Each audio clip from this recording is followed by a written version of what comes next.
Durante el glorioso pontificado de San Pío X de 1903 a 1914, y con el celo que le era propio para extirpar el modernismo de la Grey cristiana, fue alentada y aprobada la erección de una piadosa asociación denominada Soladicium Pianum, o Liga de San Pío V. El ilustrísimo y reverendísimo señor Umberto Benigni, 1862-1934, varón esclarecido y fervoroso animador de dicha obra, redactó el programa que recoge los principios de esta santa milicia, pudiéndose tener por manifiesto de la acción política y social que corresponde a los fieles católicos. Ofrecemos a continuación el texto íntegro de dicho programa. El original, escrito en lengua italiana y de difícil hallazgo, ha sido vertido de la traducción francesa publicado por Émile Poulat en su obra Integrismo y Catolicismo Integral, Casternam, 1969. El canal Dos Banderas, movido por idéntico amor a la Santa Iglesia y por el anhelo de restaurar en todo el reinado social de Jesucristo, adhiere plenamente a este venerable programa y expresa su firme propósito de conservarlo intacto y de promover su cumplimiento entre cuantos anhelan perseverar en la fe íntegra de nuestros mayores.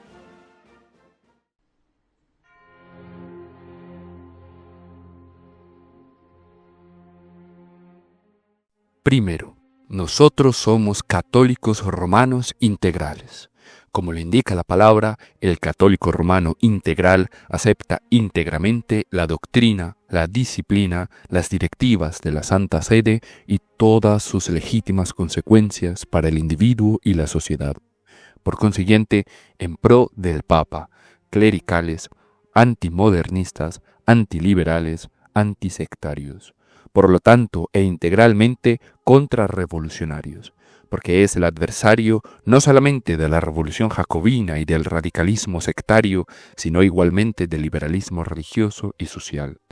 Queda absolutamente comprendido que diciendo católico romano integral no se quiere absolutamente en ningún modo modificar el título auténtico y glorioso de católico romano. La palabra integral significa solamente íntegramente católico romano, es decir, plena y simplemente católico romano, sin las adiciones ni restricciones correspondientes, también sin la intención de aquellos que la usan, sea de la expresión de católico liberal, católico social u otras similares, sea de aquellos que tienden a restringir en la teoría o en la práctica la aplicación de los derechos de la Iglesia y de los deberes del católico en la vida religiosa y social.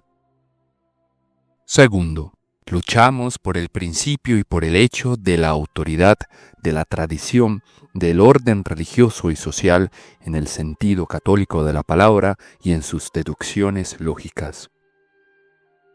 Tercero, consideramos como plagas del cuerpo humano de la Iglesia el espíritu y el hecho del liberalismo y del democratismo considerado católico, como asimismo el modernismo intelectual y práctico, radical y moderado, con sus consecuencias. Cuarto, en los casos prácticos de la disciplina católica, veneramos y seguimos a los obispos puestos por el Espíritu Santo para regir la Iglesia de Dios bajo la dirección y el control del Vicario de Cristo, con el cual queremos estar siempre, antes que todo y a pesar de todo. Quinto, la naturaleza de la Iglesia Católica nos enseña y su historia nos confirma que la Santa Sede es el centro vital del catolicismo. A eso se debe, desde un cierto punto de vista y sobre todo a causa de ciertas circunstancias, la posición momentánea de la Santa Sede, que es también el resultado de la situación religiosa y social. De allí comprendemos plenamente que Roma pueda algunas veces callar y esperar por causa de la situación en sí misma como se presente en determinado momento. En estos casos, evitaremos utilizar el pretexto de permanecer inactivos frente a los daños y peligros de esta situación. En los momentos en los cuales, en diferentes casos, hayamos entendido y controlado en modo seguro la realidad de las cosas, nosotros actuaremos en el mejor de los modos posibles para contrarrestar estos daños y estos peligros, siempre y donde quiera, de acuerdo a la voluntad y los deseos del Papa. Sexto, en nuestra observación y en nuestra acción nos ponemos siempre desde el punto de vista católico, es decir, universal, sea en el tiempo, a través de los diferentes momentos históricos, sea en el espacio, a través de todas las naciones.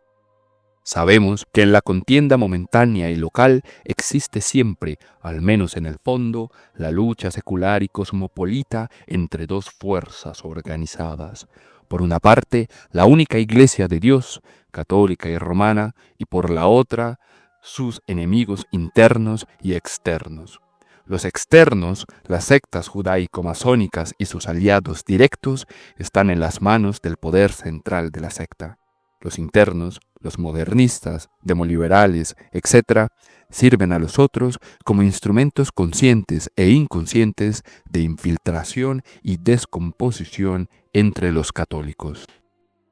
Séptimo, combatimos a la secta interna y la externa, siempre y donde quiera, bajo todas las formas, con todos los medios honestos y oportunos. En las personas de los sectarios internos y externos y de sus cómplices, combatimos asimismo la realización concreta de la secta, de su vida, de su acción, de sus planes. Entendemos hacerlo sin rencor en la confrontación con los hermanos extraviados, como por otra parte sin ninguna debilidad y sin ningún equívoco. Como un buen soldado, trata sobre el campo de batalla a todos aquellos que se enfrentan bajo la bandera enemiga, sus ayudantes y sus cómplices. Octavo, estamos plenamente contra toda tentativa de disminuir, de dejar en segundo plano, de disimular sistemáticamente las reivindicaciones papales sobre la cuestión romana, de excluir la influencia del papado, de hacer dominar al laicismo, por la reivindicación incansable de la cuestión romana según los derechos y las directivas de la Santa Sede, y por un esfuerzo continuo en vista de reportar lo más posible la vida social bajo la influencia legítima y benéfica del papado y en general de la Iglesia católica. Noveno, contra el interconfesionalismo, el neutralismo y el minimalismo religioso en la organización y la acción social, en la enseñanza, como así también en toda otra actividad del hombre individual y del hombre colectivo, la cual depende de la verdad moral y por tanto de la verdadera religión, por consiguiente de la Iglesia. Por el confesionalismo en todos los casos previstos en el parágrafo precedente,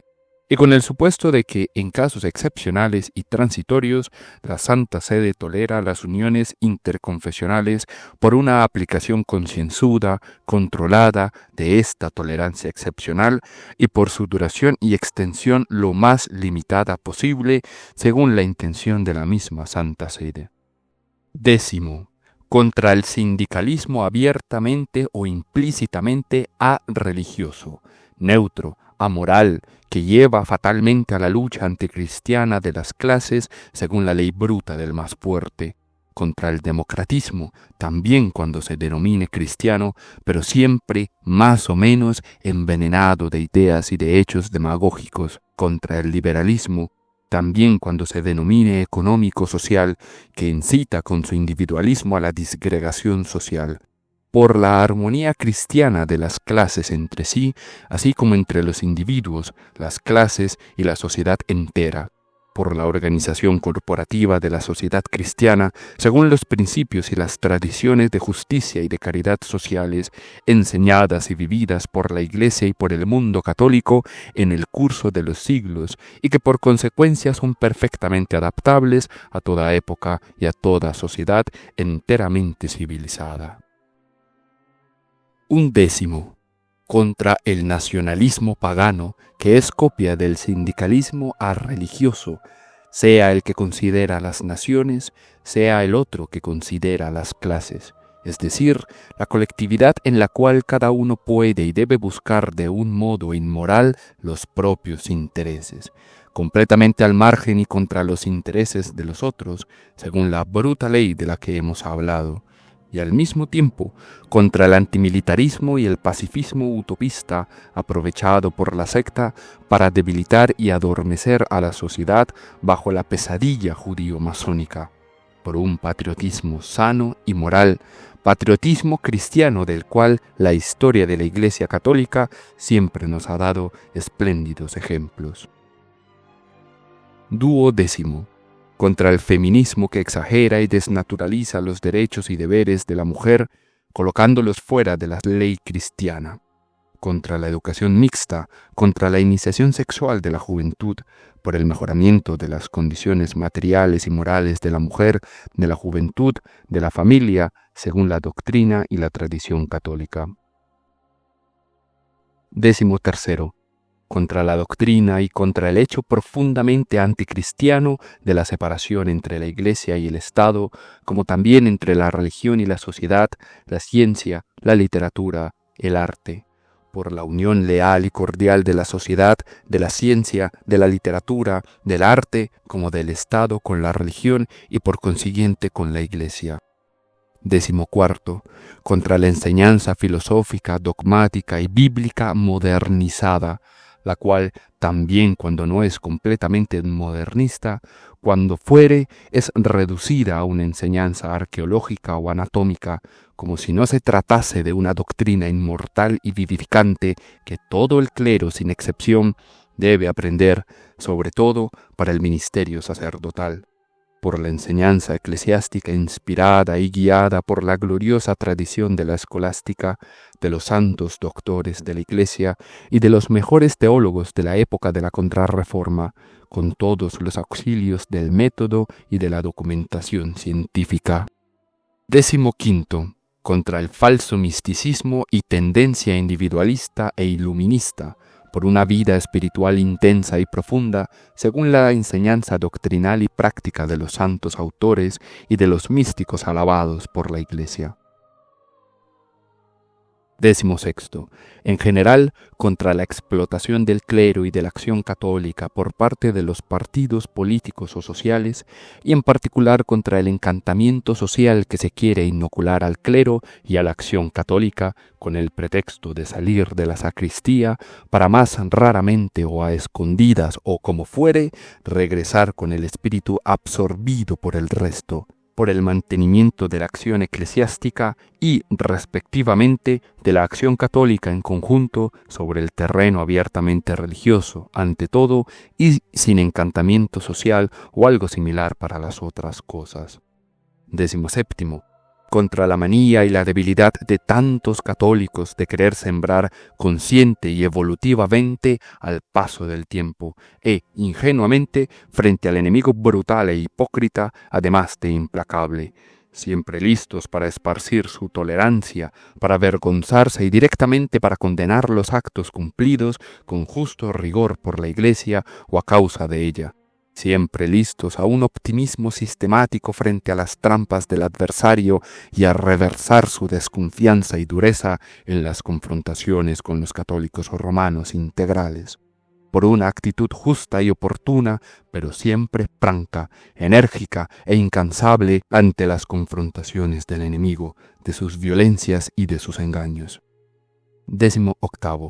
Contra todo eso que es opuesto a la doctrina, a la tradición, a la disciplina, al sentimiento del catolicismo integralmente romano, por todo eso que le es conforme. Así pues, bajo las banderas de Cristo Rey, a todos aquellos que no quieren transigir con el error ni hacerse cómplices del derrumbe de la cristiandad, dejamos tan insigne programa. En estos tiempos de confusión y apostasía, nos levantamos en el nombre de Dios para luchar por la restauración del reinado social de nuestro Señor Jesucristo. Confiamos esta santa empresa al amparo de la Santísima Virgen María, Reina de los Apóstoles y vencedora de todas las herejías, a la tutela de San José, terror de los demonios y protector de la Iglesia Universal, a la guía de San Ignacio de Loyola, maestro de milicia católica, y al patrocinio de los gloriosos pontífices, especialmente San Pío V y San Pío X, columnas de este canal. que ellos nos obtengan de lo alto la fortaleza, la pureza, la fidelidad necesarias para combatir hasta el fin, sin desmayo ni claudicación, en las filas del pequeño resto que ha de perseverar en la confesión íntegra de la fe católica. Ave María Purísima, sin pecado concebida. Ad maiorem Dei gloria. Dos banderas.